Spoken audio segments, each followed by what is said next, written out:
everybody. How are you doing? So good to see you. It is, of course, Wednesday, and we have a special guest. Y'all are going to enjoy this. So before I introduce my guest and our guest here, let me just speak favor over everybody and welcome you in. Thank you, moderators, for the great job y'all do, and thank the rest of you. Man, it's the community that's growing.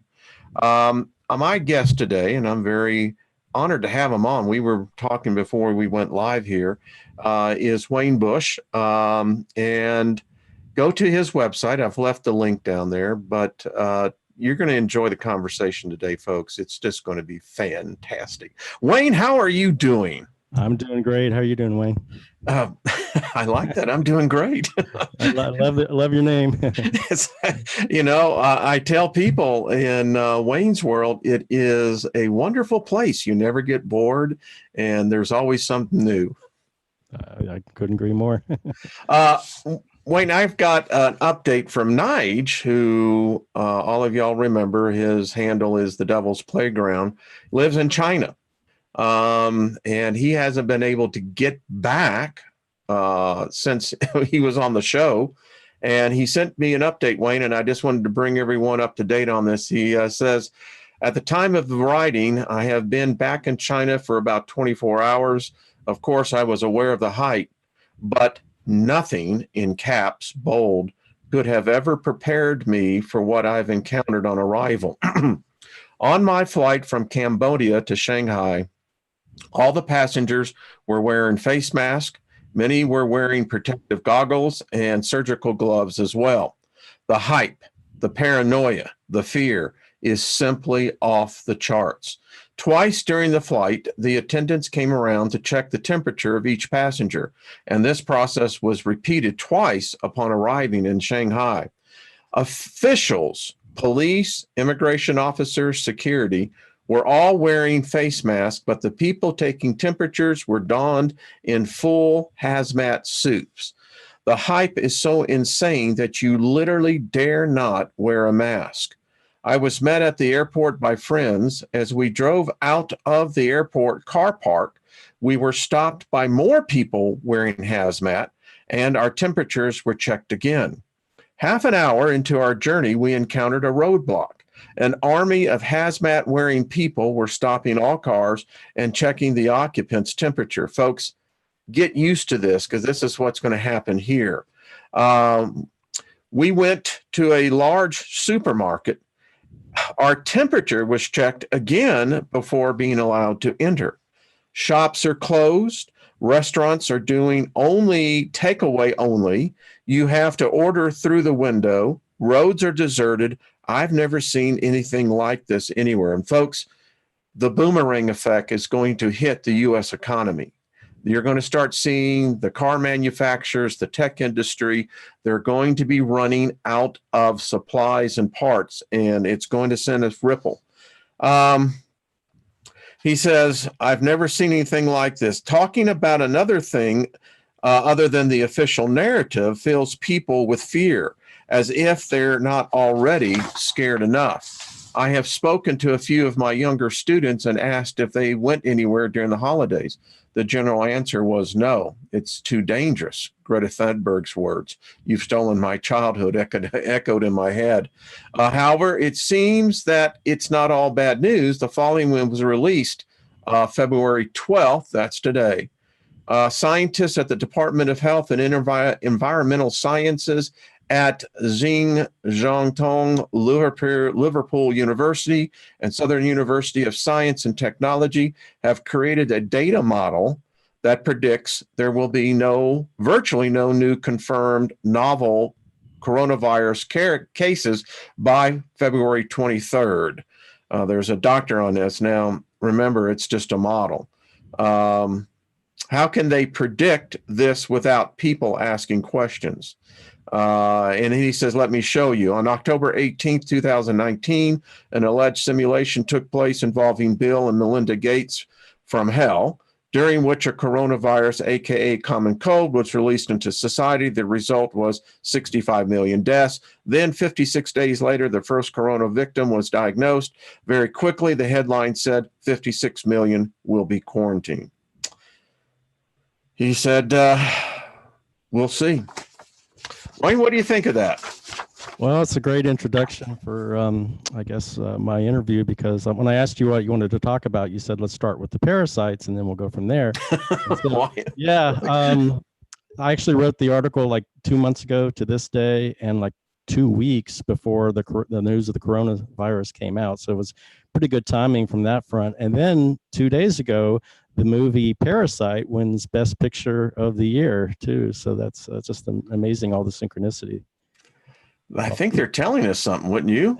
It sure seems like it. But the other interesting thing about corona virus is it's the word corona means crown, and people are saying that it looks like the sun, you know, because the sun has a corona and everything. So there's a definite tie-in there with the sun.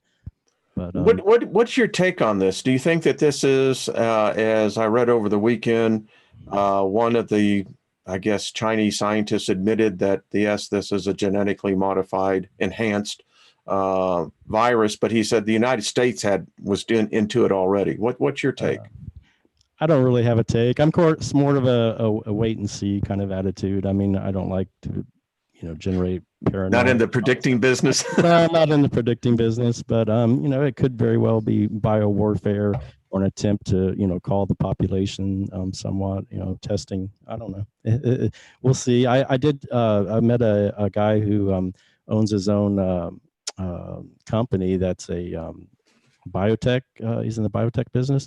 And I asked him how long it would take for them to come up with a, vaccination or whatever. And he thought real long and hard, and he said that he couldn't do it before 18 months. So if they come out with something before 18 months, you got to be a little suspicious that they didn't already have it, ahead of time and then engineer this event. I'll just give my 2 cents, and there's plenty for us to go from there because it leads into a lot of other things. The interesting thing is that if this has been an enhanced modification genetically of the rhinovirus, which is a common cold virus, we've never conquered that. We have no immunity to it.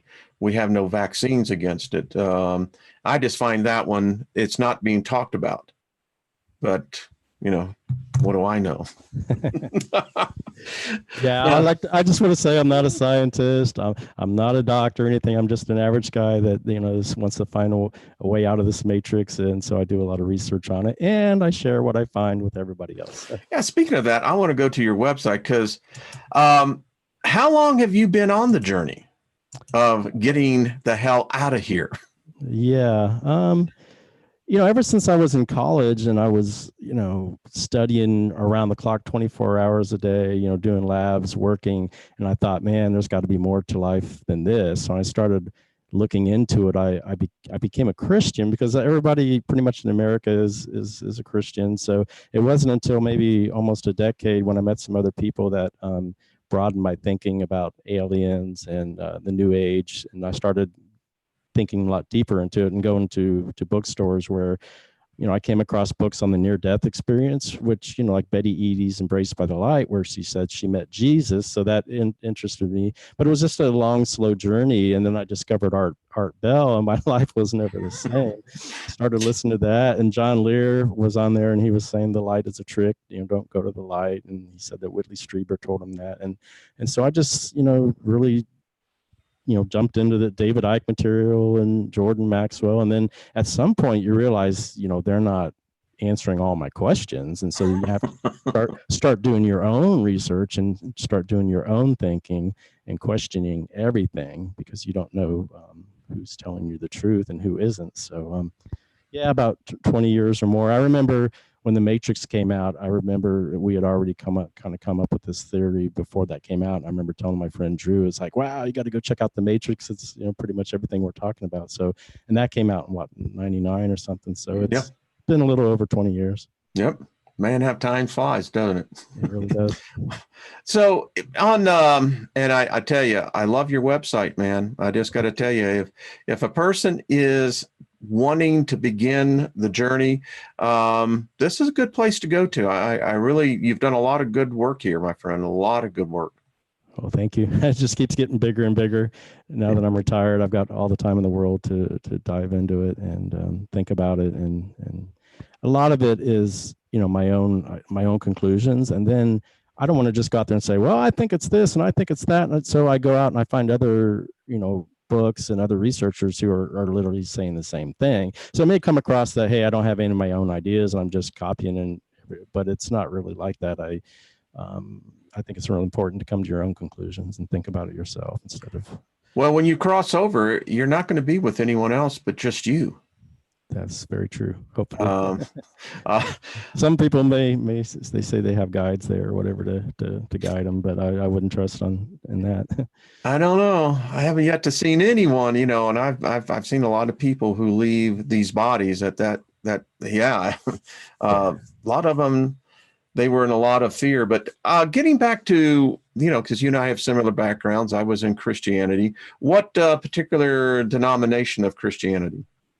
Well, I was Baptist because I moved down to Texas, and we went around. I was with my family, and we went around, and we happened to like the pastor at this one church, Harold Chester, because he was a good speaker and everything. So I think that's kind of important to like the church you're going to and the leader of it. But it wasn't just, I was, I believe I preferred baptism over any other denomination. I mean, other than maybe Catholicism. Actually, I was born into Catholicism, and I had to go to catechism when I was a little boy. But like once a month, it wasn't just inundated or ingrained into me. Yeah, I can remember I got saved right before I was 13, and that was at a Christian youth camp, and that was Baptist. Then I went on my own journey, and I came back and got caught up in the whole charismatic movement, and that led into what they call the Word of Faith, the Kenneth Copeman, Kenneth Hagin type of thing. But and that was for over 30 years. Yeah. It's been a long journey for you too. Well, it has. And, now that and it happens to everybody, people express it in different ways and react to it differently. But at some point, the construct in my case was tore down, and I was looking around and said, well, my religion, what happened? And you have to start rebuilding. And I think that's what scares most people. I don't know. That's my take. Yeah. Well, for me, I just took a long, honest, because not everybody you run into is a Christian. And when you start witnessing as a Christian, then you're going to get a little kickback from people, right? And they ask questions. And, if you're going to be honest, like somebody was said, you ought to check out, what's that Von Däniken movie, Chariots of the Gods, and so you start getting into some of the other stuff. And if you're honest about it, then you have to really ask some hard questions about the nature of the God of the Old Testament, where he's killing 27,000 people with pestilence and sending a flood, wipe out mankind because they're quote unquote evil and wicked. And, the more you get into it, just becomes a slippery slope, trip down the rabbit holes, they say. I mean, I can remember my dad was in the military, and so taking responsibility, was literally beaten into you. But speaking of the God of the Old Testament, and that's where it all starts, and that's my whole problem with Christianity, is because I contend Christianity doesn't have a God. And if you study its origins, they tried 3 others until they had to resort back to the one they didn't really want to resort to. And that was the Hebraic Old Testament God, which by all indications, if you look at the story, as I studied it, Abram comes from the Ur, which is the capital of the Sumerian capital. And he's coming along and he suddenly meets a god that apparently shows up out of nowhere and requires a blood sacrifice. Right. Then he's like, oh, just kidding. It's like, after all. It's like, well, when he did walk amongst the bull that they slaughtered, Abram was walking amongst the blood. And I'm going, this is nuts. Yeah. And that's my contention with the whole thing. And then people are so indoctrinated with the garden. Really, even if they don't profess to have a belief, they still think that man is somehow in sin. Right. Yeah. What's your take? Well, I think those are the traps of Christianity, where you're some awful creature that's born into sin. And if God really did create us, then why would he create us with that sinful nature to begin with? They say it's the fall and all that, but I think when you start looking at the Old Testament and Christianity and all that, and you mentioned Sumer, and I think you realize at some point that it's a syncretization of earlier myths of Babylon and Sumerian. And when you look at the Sumerian text, well, there's multiple gods. There's Enki and Enlil and An and all these different gods. And you find that at one point they, even in the Old Testament where it talks about the Elohim, let us create God in our, image and all that stuff, you realize that they were, then they got funneled down into one God, the Lord God, but it's not really that case. And so you read the Old Testament, you got the sense of this bipolar God, which is sort of the way it really is. When you look at when you look at the duality system, it's true. It's a polarity-based system of light and dark, and yin and yang, and so a light, that's duality right there. It's bipolar in nature. But like I said, you go back further back, and Sumer is like the first civilization that they tell us that they know of, and you look at those texts, and it's like the gods created man to do the work for them and to praise them and to give them light. And it's the same thing when you look in the early Christians. There was two different factions, or actually more, but the Gnostics, which were like early 2nd century, and they go back further, they believed that Yahweh, the God of the Old Testament, was a false deity, and they called him the Demiurge. But true. Very true. And so they said that we're living in a prison. I mean, you look at their text, and they said that this false Yahweh God, he imprisoned man. He surrounded them, their bodies, and captured their light. And the same thing with Sophia, who's the goddess of wisdom, where she, as a mistake, she created this realm by not consulting her consort, her other half, and so she created this misshapen entity called the Demiurge, and him and his archons, which are called the rulers of basically this world. Those texts clearly say that they surrounded us, and they're stealing our light, our light power, our energy. I've seen them in the astral. They literally feed off of us. Yeah, and so that's what got me literally writing this latest article that I wrote.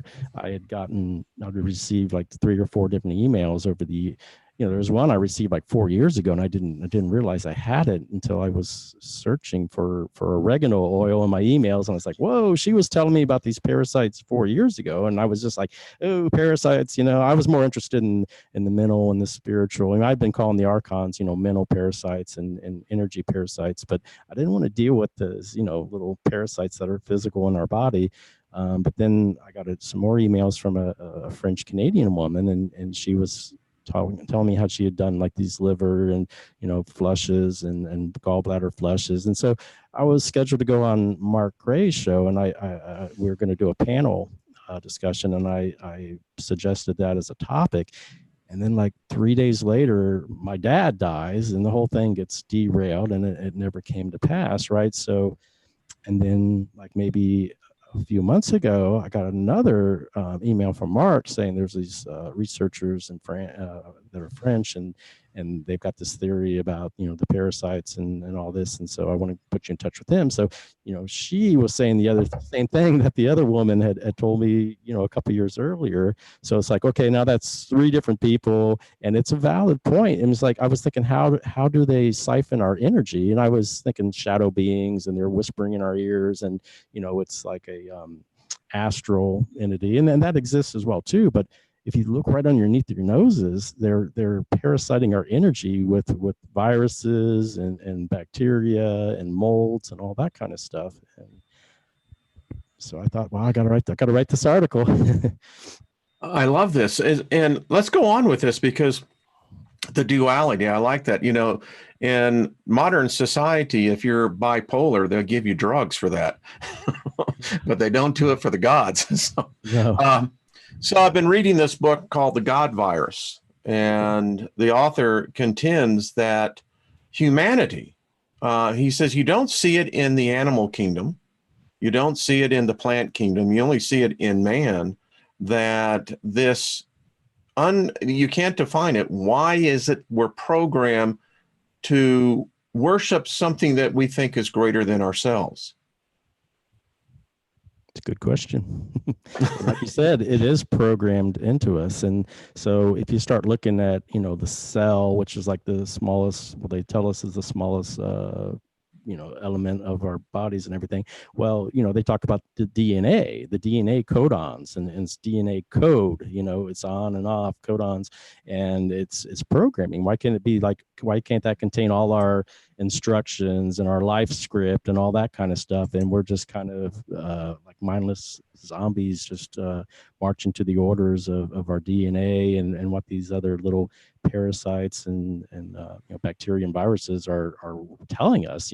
The more I researched the article, you find out you got these microbes that are living in your gut, and they've got a connection to the brain through like the vagus nerve and all this stuff. And then I've got like tons of articles. I quote from scientific journals and whatnot in the article that back up a lot of this. And it's like, it was kind of eye-opening for me when I saw some of what's really going on. And you look out in nature and you see that there are like literal parasites that are able to take over the mind of other animals and insects and get them to do their bidding. It's quite frightening. You think about, why would a benevolent God create a system or a world where everything devours itself just to survive? You got to eat just to live, and it's just terrible. What in your research, what have you found on viruses? I've read that there is a theory out there that viruses are very intelligent. The way that they attack, the way that they propagate. What have you found? Well, I made a bunch of note cards. I could go through and please. I mean, this is fascinating. It would take about 15 minutes or so. I don't know how much time you wanted to spend on that versus other things, but we could go through it and go through just. Well, give us a little taste. How's that? Okay, well, we could. I mean, one of the things I noticed was that sperm kind of looks worm-like, and that, and then at the end, after you die, you're kind of eaten by the worms, and then you go through a wormhole, and the worms have like a certain connection to the serpent or dragon. Even etymologically, the word worm means serpent or dragon, and so there's a connection there. When I started looking at cymatics, which is the study of waves and frequency and all this, John Henney wrote a book on it, and I was looking at some of the diagrams, which is, you ever heard of the Tibetan monks where they do vibrations on sand on plates, and it forms these geometric patterns, or you blow a smoke ring, right, and it makes so there's all that, the voice and all that stuff makes vibrations around us that create reality. And so I was looking at some of the photos in the book, and a lot of them looked like worms, and they mention worms throughout the book. And so I was thinking, I wrote this article about the void, which I come to believe that the void is kind of where we all came from. It's, it's a misnomer. It's not really a void or emptiness. It's everything's contained within it. It's a non-duality. But I was thinking that when you leave the stillness, you create motion, which is a vibration. And you think about like the very initial stages of this vibration might be like an inchworm, that starts out. It's just, if you think of a sine wave, it looks like a serpent or a snake. So it just seems like that's the very beginning, the motion and the frequency. And you look at worms and they move on vibration and rhythm and all that kind of stuff. And so it just seems like that's the earliest. And then, so I started looking at some BBC documentaries on the origin of life, David Attenborough and stuff like that. And they were all saying that, basically the earliest creatures that, we came out of the sea, and that they were originally like kind of worm-like creatures. And I was finding articles that was saying that we share 70% of our DNA with this acorn worm that comes from, it just all seems to go back and point to the worms. I even found an article that, they say serpents aren't related to worms, but I found an article where they're saying that they originally burrowed like worms, so it's just a lot pointing to it. It's as far as the viruses, yeah, they're like I I don't know, I guess you call them zombies or vampires. They say they're not really alive, they're the dead, but they found a way to like come into the cell and hack it and take it over and get and replicate. So once they enter the cell, they're sort of alive at that point, right? And it's just fascinating. We have like 10% or more, or 10% of our genomes and all that stuff are viruses, and like over half our body, 70% or more is composed of bacteria. It's like we're these human bacteria hybrid. And these are from the articles, the articles I'm finding there. These are the headlines, right? And it's just amazing. We're just, and you start thinking, well, how much are we doing the bidding of the worms, the parasites? How much of this is our own free will and our own thinking? Because when you get a craving to eat sugar, to eat sweets or whatever, you think, oh, I'm kind of hungry, I'd like some sugar. Well, maybe that's just the bacteria in your gut saying, hey man, I need some more sugar, give me some sugar. And you're just like, okay. So you just got me going 1,000 miles an hour here, because what you've described is what I have written about. That probably you put it in a nice little box, is that sounds to me to be a soul trapped, that it's at the bidding of what you just described, viruses and bacterium. And if Mr. Smith in the Matrix, as he said, he said, you're a virus. You come in, you wipe out all the natural resources, and you move on. Yeah, it seems to be that the case. And so I wonder, if the viruses aren't just the way for the Demiurge to, override your programming. Like, I mean, I don't know if they created us too, so it's probably deeper than that, but, maybe.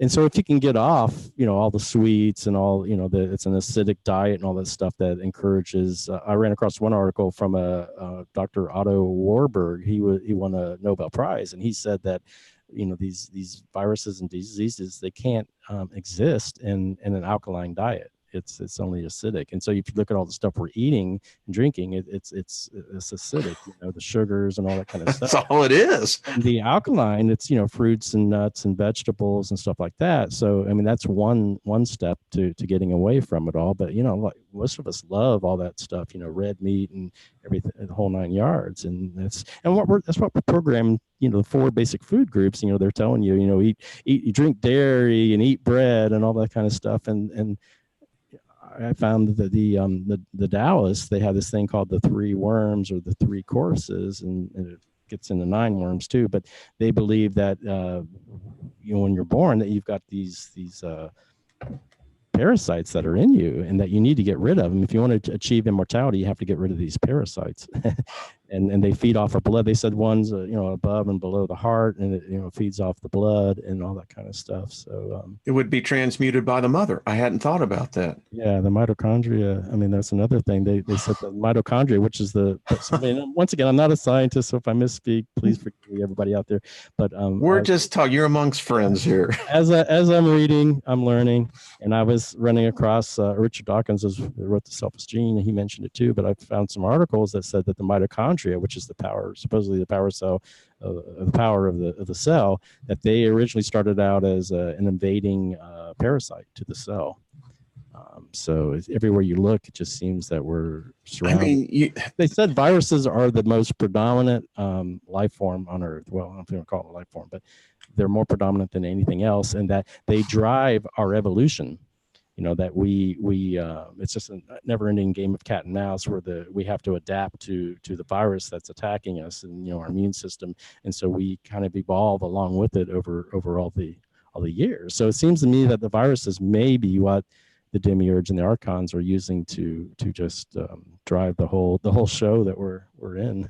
Well, if I remember my atmospheric science, the Earth is literally bombarded constantly with trillions of viruses, which really makes us think about going, now, wait a minute.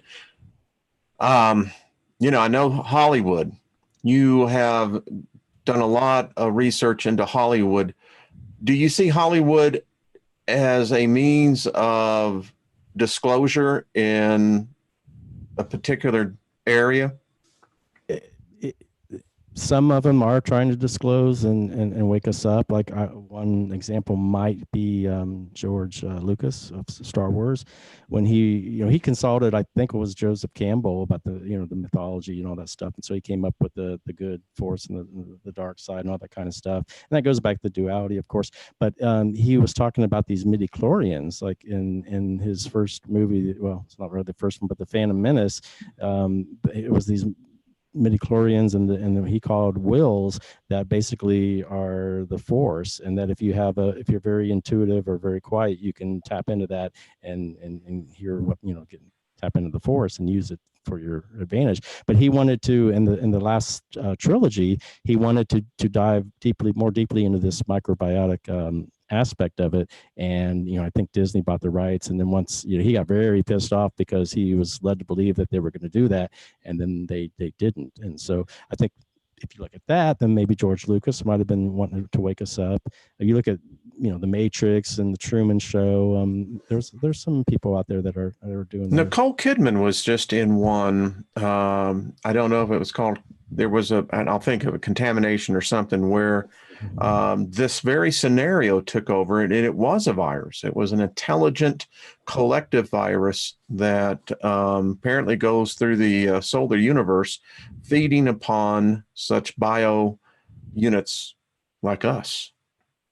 Yeah, I don't know. Was that the one, Life Force? There's one called Life Force. It was one, Life Force. Maybe someone in the audience would see it, and it was just recently. And she played a good. I thought she did a really good acting role in that one. But again, I take the contention that Hollywood is. I worked in that industry for 2 decades, and they're very much connected to the occult. Yeah. And I don't know. I found that Disney, when I started looking into the Disney stuff, the whole thing, very, very much into the occult and spell casting and sorcerers and all that kind of stuff. And when I started looking more deeply into it, I noticed that the castle that they show you in the beginning, it was modeled after this castle that was in like Wagner's operas, and it has to do with the Venusberg and this mountain, and it's the whole realm of fairies, right? And so it's all magical, and you start looking at who's the fairy queen and all this stuff.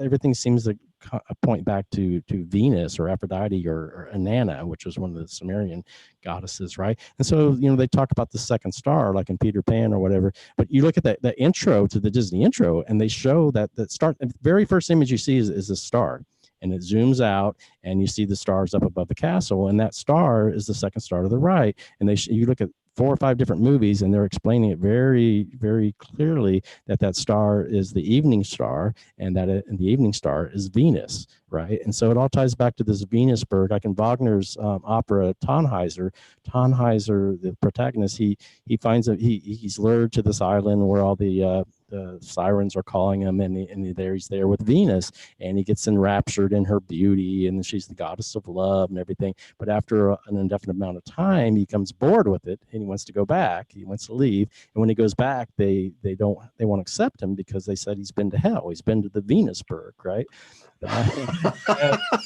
So, but yeah, if you look at Disney, the whole thing about is they tell you to make a wish upon the star. They want you to wish upon that star of Venus and make a wish, and your dreams will come true. But they're talking about in this physical realm.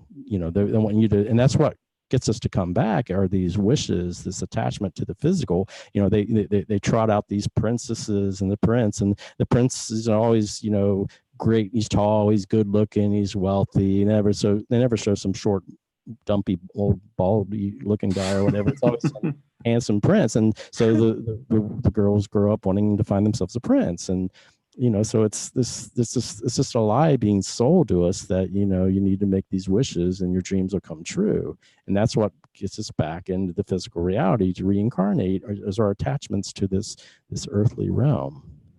So I mean, they're both good and bad in Hollywood. Well, I remember as a child, in fact, I think 5 years old, and the movie Peter Pan came out, which was a Disney production. And I can remember as a child actually having dreams of going to Never Never Land, and you think about what they're telling children, going to Never Never Land, all your dreams come true. Well, yeah, the Peter Pan. I read a whole article on the Peter Pan and all the other stuff that evolved from that. But yeah, Peter Pan. Well, first of all, he's based on the deity Pan, who's a god of the forest. He's associated with the devil, and he's got horns, and like you say, he abducts the children and he takes them to Never Land, where they become the lost boys, right? And like you say, it's making, and they go to the second star on the right. That's where they're headed to travel to Neverland. And the Neverland is sort of this, I guess you could call it a, I don't know, pleasure paradise kind of place, or maybe it's the void of nothing. I don't know. It's hard to say, but yeah, that the whole Peter Pan, and in the movie Hook, with Robin Williams, he gets told by Tinkerbell, the fairy, and he's like, "Oh, you're a firefly from hell," and he's like, "Oh, I'm dying. I'm heading towards the white light," right? And so they're kind of associating white light with Tinkerbell, who is this fairy who's associated with Aphrodite, the evening star, and Venus. So yeah. Aphrodite. I mean, this is, it's recalling memories now as a child. I mean, I wonder if, and I know this because when I was in the video post-production industry, we actually put subliminal messages in the commercials, particularly beer commercials. And it was very easily to do. The eye picks it up, but you never see it. So my question is, as I'm looking back on this, Disney has been rumored many times to be a master wizard in the knowledge he had. I wonder if they actually embedded, and I'm using the word signal because it's in our vernacular, it more people relate to it, that when children see this, that it triggers something psychically within them. Could be. I mean, light contains information, and when that light comes out of the screen, who knows what kind of message is being put into it. And the same thing with sound. I mean, and it all goes, it's all subliminal. The brain operates at a certain refresh rate or whatever, the frequency and all that. So they could probably put it underneath our threshold of detecting it, right? So yeah, that's very, very possible. This is this, Doug. Yeah. They have found subliminal messages like, the word sex up in the clouds, or a penis or whatever. Disney has been found to have included subliminal messages in their movies before. It works. I mean, video is 30 frames per second, and excuse me, 24 frames per second. And all you have to do is insert one frame in 23 frames. And what we did, it wasn't, we never put pictures of women.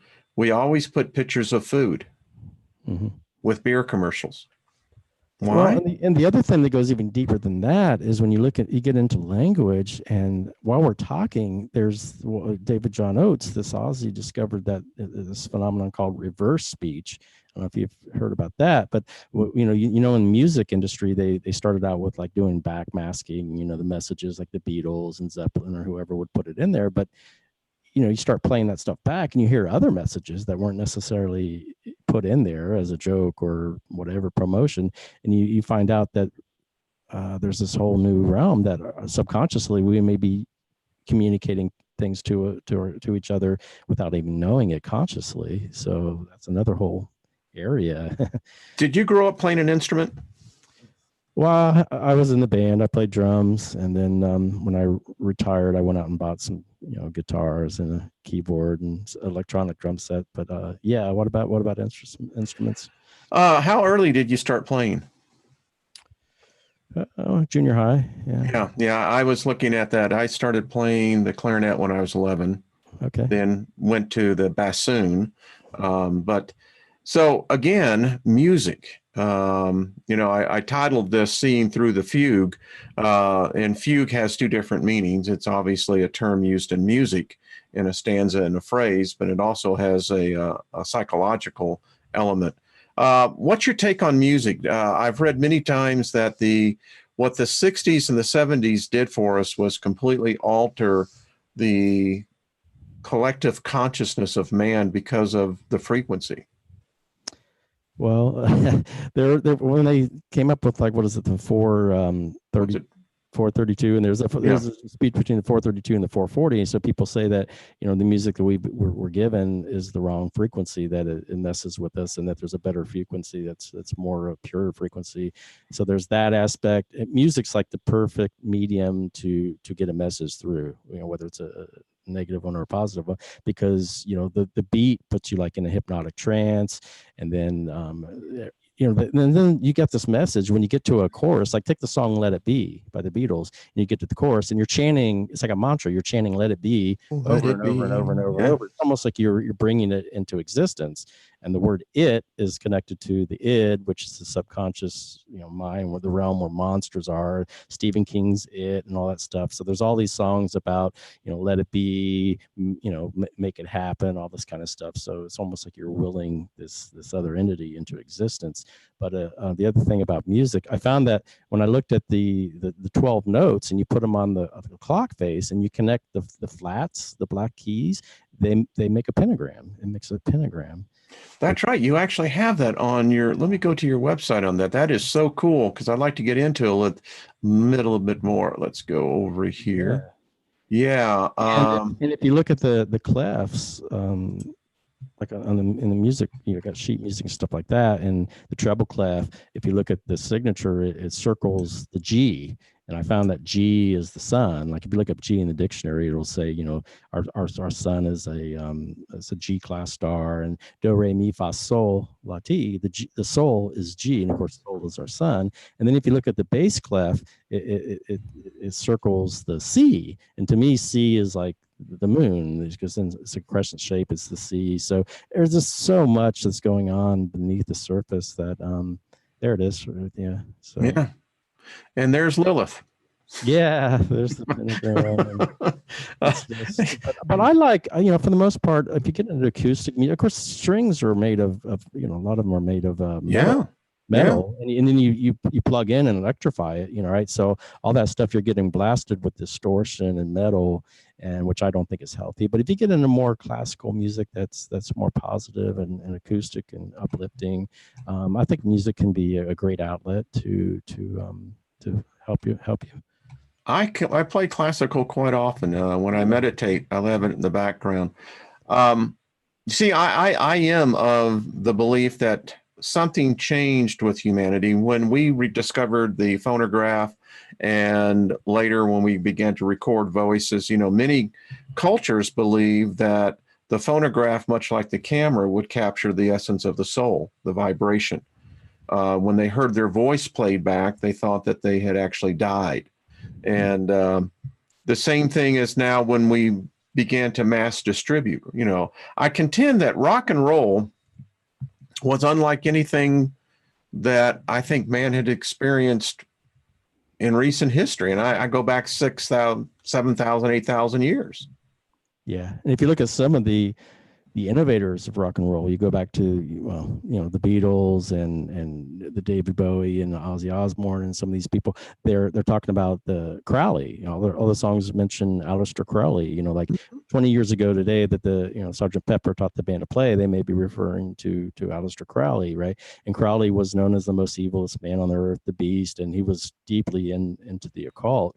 So there's that logo of Bob Dylan with the all-seeing eye, and he's got this magazine or some kind of thing where he calls it Isis, right? And he wrote a song called Isis. So you look into there, he did this interview with 60 Minutes where he told that, basically he made a deal with he stopped short and he didn't name it, the devil or anything, but he said he made a deal with the supreme commander, many years ago. So John Lennon is quoted to have said that he met and he didn't name it either. I've heard this. I remember one of the first bands I ever saw, I was the age of 15, was Black Sabbath. And everyone remembers, Iron Man that came out. But that album in itself is, as I look back on it now and I listen to it and I'm going, that was a lot of occultism. Yeah. Well, Geezer Butler, he's got a quote, I can't remember it, but he basically said that there was an entity that was in the room with them when they were recording or something like that. You know, it's been 20 years since I wrote this page. You know, I added a few things, but it's fascinating. Yeah. Here, Bob Dylan. One of the songs by Black Sabbath, which is kind of eye-opening, is "Heaven and Hell." If you look at the lyrics of that it talks about duality, and some of Ozzy's lyrics are quite coherent. You know, you listen to him speak, and he's incoherent, but Ozzy was into. Yeah, I mean, I contend that these guys we didn't know. I mean, you know, Led Zeppelin. They were. It was Robert Plant who bought Crowley's house, his mansion. Plant or Jimmy Page? It was Page. Excuse me. It was Jimmy Page. Yeah. Well, when Robert Plant was writing "Stairway to Heaven," which is their iconic song, maybe one of the greatest, obviously one of the greatest rock songs, but maybe the greatest rock song of all time, where he's talking about the pipers calling you to reason, and there's a lady who shines white light and wants to show all this stuff is basically everything I'm talking about. But he wrote that song, and basically he what do they call it? Automatic writing. It just poured through his hand, and he was right. And I think he looked at it, and he didn't even know what it was about. What? But it's all about, you know, the white light and becoming one. Or you look at the end of it. I hadn't read this before in Dark Side of the Moon. I mean, you know, yeah. Far away across the field, the tolling of the iron bell calls the faithful to their knees to hear the softly spoken magic spells. If you can hear this whispering, you are dying. I never said I was frightened of dying. And if the band you're in starts playing different tunes, I'll see you on the dark side of the moon. And everything under the sun is in tune, but the sun is eclipsed by the moon. There is no dark side of the moon, really. Matter of fact, it's all dark. Yeah, those are kind of snippets from throughout the whole album. It's not like all in one song, but yeah, they're talking about to me, the tolling of the iron bell is when you die, like when somebody dies. Yeah. And so, you know, they're talking about, you know, magic spells, and the whole album's about dying, especially the Great Gig in the Sky. You think about the title, Great Gig in the Sky, you know, where they brought her in, they said, you know, she's basically dying, going through all these emotions of and so yeah, they're talking about the dark side of the moon, and at the very end they're saying there's no dark side of the moon, really, it's all dark. And you know, on the album cover they're showing the prism with the white light, and through the prism, and it breaks into all the different colors. So yeah, Roger Waters, definitely. Look at a lot of the concepts behind those albums, they're just fascinating. Like Wish You Were Here, where the guy's shaking hands and with the entities, he's like bursting into flames. He's like making you deal with the music industry, you know, making you deal with the devil. Yeah, I mean, he's got this song called What God Wants, you know. Yes, I know it well. And it's, you know, God wants famine, God wants plagues, God wants, you know, all this stuff. And it's basically true, because we're down here and it's happening and nothing's being done about it. Obviously, God would know about it. So that's all part of the plan. Reading this book, The Gray Aliens and the Harvesting of the Souls. Okay, yeah, it's, but I haven't read it, but I know of it. It's interesting. Neil somebody or other? Yeah. Nigel Kramer. Yeah. Let's get into the next one here. I really found this one. You know, by the way, I was really tripping many times on Dark Side of the Moon.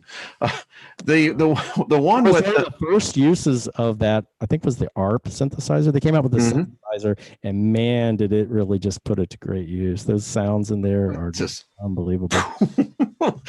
It's the one time I actually saw a I don't know what you would call it. It was this gushing of color that was coming out. Here's one we all know very well. We all know the lyrics. On a dark, deserted highway, cool wind in my hair, the smell of colotus rising up through the air. Up ahead in the distance, I saw a shimmering light. My head grew heavy and my sight grew dim. I had to stop for the night. That sounds like someone sleep. Just saying. Yeah. Well, to me, that's Hotel California, and to me, those two songs kind of go hand in hand, because he's also talking about a shimmering light, and that there's a lady, you know, up ahead in distance. You know, there was a lady. She lit up a candle and showed him the way, right? So she's shining this white light, and she's showing him the way, and then he's like, I'm not, because I was thinking to myself, this could be heaven, it could be hell. And then he finds he's in this place where they're stabbing this beast with their stealing knives. But they say, welcome to the Hotel California. You can check out, but you could never leave. So it's like a prison or hell. And what was it? I think Fox did one of the American Horror Stories on the apocalypse, and that was the version of hell that the people were in. They were in this thing that they knew they were in. They just couldn't get out. Yeah. It's so true. And then you've got Stairway to Heaven, which is, you sum these up so perfectly. Yeah, those are the, Blinded by the Light. That's another one. But there's, and of course there's so many, many more songs. Yeah. But these are the ones that people know and are deeply ingrained in us. We hear the songs on the radio all the time, or if you're out and about at a restaurant. Do you think that, getting back to this whole question again, let's just go back and let's say at the turn of the century, 1 AD, people didn't have rock and roll. They didn't have music. They didn't have the electricity. And I can't help but not think after this discussion, I'm going to go back and look at this, how this has probably more fundamentally changed us than what we realize. The rock and roll industry. Mm-hmm. Yeah. Particularly what it's become. Folks, a lot of these artists, they're using drugs, they're using alcohol. So the muses can inspire them. They can get to them more easily. If you're, look at Jim Morrison and some of these other people that were heavily. Oh yeah, the Hyde-Asbury. I grew up basically spokespersons for these entities. Like Ozzy Osbourne. We were talking about him. He talked about, he has a song called "The Zombie Stomp" where he does the zombie stomp. Yeah. Another song's called Demon Alcohol. So, he's drinking this demon alcohol. And of course, they're called spirits. Why are alcohol called spirits? Because the spirits are in it. And so, they're getting him to do the zombie stomp. He's like a little puppet. And I go back and I remember the early shows of Alice Cooper. I'm going back now and I'm remember these were actual rituals going on. They were just not stage acts. Well, you look at some of the awards shows like the MTV awards and some of the others, and they're coming out and they've got black and white Masonic checks on, or the Red Hot Chili Peppers, which I like the band, but they're like thanking Satan, for the award. Of course that could be tongue in cheek, but they're I've never met the cat. I'm still waiting. There's a lot of rituals that seem to go on, and you look at the halftime Super Bowl shows too, where I've noticed that like all of them, had the sun at one point or another in the show. Especially last year, I think it was a Coldplay, or I guess it was Muse. Was Muse the one that played? Yeah. But they just had these gold orbs everywhere, all over the place, and a lot of times they're on stage and they're inside this gold orb or red orb, and to me it just symbolizes the sun, which is so important to the Illuminati and the occult. Look at the corporate symbols of these companies, and there's the sun and moon all over the place.